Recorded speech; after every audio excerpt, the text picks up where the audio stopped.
Hey guys, it's Josh from the Review Brothers here, and today we're going to be reviewing Harley Quinn Season 1 and 2. The new show from the show creators, Dean Lorey and Justin Halbrant. I have to say that this show is fantastic.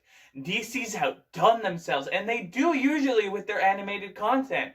Now, the DCEU, we all know about the DCEU, and we all don't really like the DCEU, but it's had its gems here and there, like Wonder Woman, Aquaman was okay, and of course Shazam, which is the best of all three of those. Although Wonder Woman and them, I would say, are actually kind of tied, but I really like Shazam. I think it's a fantastic film, and we'll get to that because I'm going to review Shazam sometime this month. DC Fandom actually happened, and I'm going to be talking about that in another video.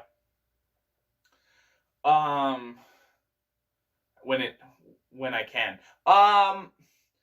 Getting into this show, Harley Quinn Season 1 and 2. Season 1 starts you out, and it's a nice little appetizer to what we're going to get going into Season 2. Because Season 2 ramps everything up even more, and it gets crazier and bigger and more intense as it goes along. And it weaves all these very interesting stories in a very short period of time into a narrative that keeps flowing and overarching and arching around. Because sometimes animated shows try to do the whole episodes that don't really mean anything thing, or filler episodes as I call them. Things that actually do end up mattering later on in the show because they come back, but ultimately they're episodes that don't really have a lot of stake in them. In every episode of Harley Quinn, you miss one episode of Harley Quinn, you don't know what the next episode's about. Unless they give you a recap, which occasionally they will do, but you really are doing yourself a disservice if you even skip one episode of each season. Every episode was incredible to me. Every episode was well written, every character was well done, all the voice acting is fantastic, and Kaylee Cuoco is now my new favorite Harley Quinn. I said it. I said it because I meant it, and this Harley Quinn is the best Harley Quinn adaptation I have seen since the actual original comics and the new DC and the DC new era of the DC 52s. Honestly, absolutely fantastic. It embodies the character of Harley Quinn. It shows off her personality. It shows off all of her relationships with people. And it doesn't pull any punches when it comes to these things. It shows that abusive angle that came with Joker. And Season 1 is really, not trying to spoil, is really about her trying to come out of her own out of the Joker's shadow and come out as her own person. But unfortunately, she gets stuck in another shadow, which is the Legion of Doom shadow. And I'm not going to go too far into how or what happens throughout that season, other than that is the main narrative of Harley trying to find herself in Season 1. But by the end of Season 1, which they expertly did, they leave us on somewhat of a cliffhanger, somewhat of a very satisfying conclusion, if that was to be the last season.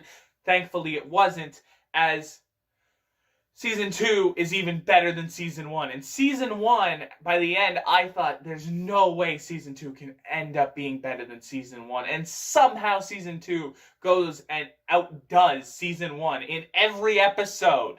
In literally every episode, it outdid its predecessor of Season 1. Season 2 is more violent, more gruesome, more funny, more edgy, and at the same time, more fun. Absolutely, from episode 1 to episode 13 of Season 2, you are hooked. You are hooked to the narrative of what they are trying to do. Because, like I said, some shows want to just be like a sitcom where they resolve everything and there's a new problem each week. That's fine and that works for what it is. But with a show like Harley Quinn, you need that overarching narrative. And the way that they do it is insane. They just add and add and add and add and add to every single story and every single character throughout each episode in a very short amount of time of each episode, and they still managed to resolve every conflict happening in that said episode and to set up next week's. It's crazy the way that they were able to do that, and it's one of those shows where you have to wait weekly to see everything. So I was chomping at the bit to talk about these weekly, but I decided I kind of just wanted to put this review out complete. So I waited till both seasons were done, and now I'm finally giving you guys this. My pros for this show are the writing, the incredible voice acting, and the incredible voice acting performance from Kaylee Cuoco, who is fantastic in the show and definitely is the highlight for me. And Ron Funches. Oh my god, Ron Funches is King Shark. I love King Shark in this show. The way they portray him, the way that they made him, it's a completely different take on the character, and I love Ron Funches' portrayal of him. He's fantastic in this. So both of those things are what I like about this show. Do I have any cons for the show after 2 seasons? What is crazy about this is no. I don't have any cons with this show after 2 seasons. And that is crazy to me because I've always had a problem with the stuff DC's put out, even the animated stuff, as some of it can come off as too chalky or robotic or not work as well. There's a couple examples of that with the DC animated films. And then there's sometimes where they hit them out of the park. In the case of like Batman versus Robin, I wasn't a huge fan of that. I thought it was okay. But then we went on to like Batman Assault on Arkham, which was fantastic to me, even if it had its problems. Then we go back to another thing with Harley Quinn, Batman and Harley Quinn, which was atrocious, did all the disservices in the world to that character, and was absolutely appalling.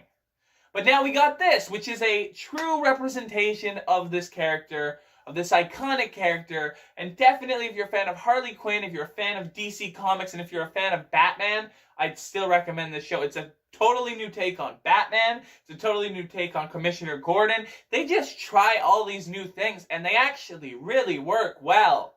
And then they take all the things that people have thought about, the comedic elements that you could take from all of those characters, and they put them in this show. It's a perfect blend of comedy, action, drama, and suspense. And I personally am going to give it the highest recommendation and my full seal of approval. It gets a 10 out of 10 from me. I need you guys to go check out this show.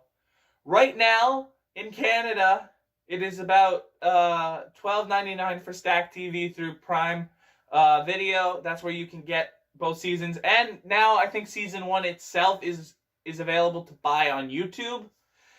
Unfortunately, DC Universe is not available in Canada yet, so I had to wait, or I had to use Stack TV, and I had to wait for season 1 to come out because they only did 1 season at a time. It was, for me at least. So when they had season 1 out, I watched season 1 through that.